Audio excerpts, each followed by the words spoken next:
जितने लड़के कहते हैं ना कि सर मेरे पास पढ़ने के लिए पैसा नहीं है, तो मैम दिल से दुआ देते हैं तुम लोग का रिजल्ट हो जाएगा। सच बताते हैं, जिसने संघर्ष किया इस जीवन में उसको ये चीज हो जाता है। बहुत उसके अंदर मेहनत आता है पढ़ने के लिए। जिसके जीवन में संघर्ष नहीं है कभी आगे ही नहीं जा सकता है, कभी आगे नहीं जाएगा जो संघर्ष नहीं किया। आपको लगता है खान सर यहाँ आ गए, भाई आप कभी देखे होंगे ना, हम कुछ सारे गुरुद्वारा जो होता है ना, गुरुद्वारा उसमें जाके खाना खाए। हम सोचो गुरुद्वारा में जाके खाना खाए, वो भी नहीं था मेरे पास। गुरुद्वारा में वो लोग ना गरीब अमीर नहीं देखता है, हिंदू मुस्लिम नहीं देखता है, और वहां जाके वो लोग खाना खिला देते हैं। अनाथ आश्रम में जाके खाए हैं, इसलिए आज भी अपना चलाते हैं।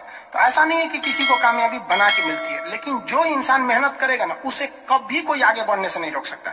पढ़ाई से मुंह मत मोड़िएगा, समस्याएं आती रहेंगी जाती रहेंगी, आप पे लोग हंसेंगे। याद रखिएगा मेरी बात, जिस पर ये जग हंसा है उसने इतिहास रचा है।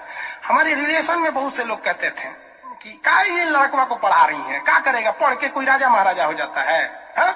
एको भेजिए कहीं काम करने के लिए, सऊदी उदी भेज दीजिए। मुस्लिम लोग तो ज्यादातर सऊदी चल जाते हैं, लेकिन मम्मी मेरी नहीं, मम्मी को पथरी था फिर भी नहीं पढ़ा। कहती नहीं बहू तुम पढ़ो ही पढ़ो। आज तो मन नहीं करता उन लोगों से बात करने का, और कहते हैं कि देखो पढ़ाई का मतलब क्या होता है। तो इसलिए हम आपको भी कहते हैं थोड़ी तकलीफ होगी बाबू, आप गरीब घर के होंगे, मेहनती घर के होंगे, थोड़ी तकलीफ होगी, शायद घर से पैसे कम आते होंगे, लॉकडाउन में और कम आते होंगे, तो आप घबराइएगा नहीं बाबू इससे। लॉकडाउन में यदि आपको तकलीफ बढ़ी है तो आप मेरी बात मानिए, आप खुश हो जाइए, बहुत ज्यादा खुश। रीजन समझिए, रेस में जब घोड़ा दौड़ता है ना तो घोड़े के पीठ पर बैठा हुआ उस घोड़े का मालिक उसे चाबुक से घोड़े को बहुत मारता है, बहुत मारता है। घोड़ा को दर्द होता है, वो सोचता है कि मेरा मालिक हमको तकलीफ क्यों दे रहा है। उस घोड़े को पता ही नहीं है यार तुम्हारा मालिक तुम्हें जिताना चाहता है। उस चाबुक के डर से वो घोड़ा दौड़ता है और लास्ट में वही घोड़ा जीत जाता है।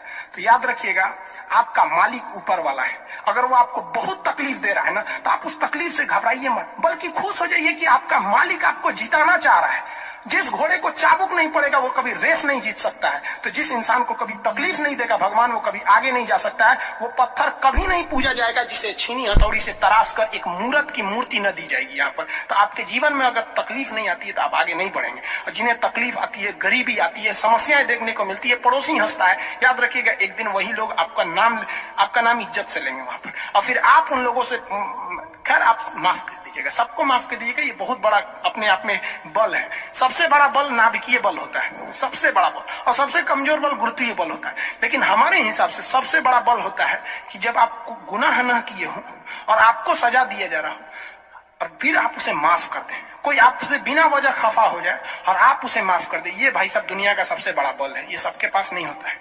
अगर ये बल आ गया ना तो फिर आप बहुत आगे जाए।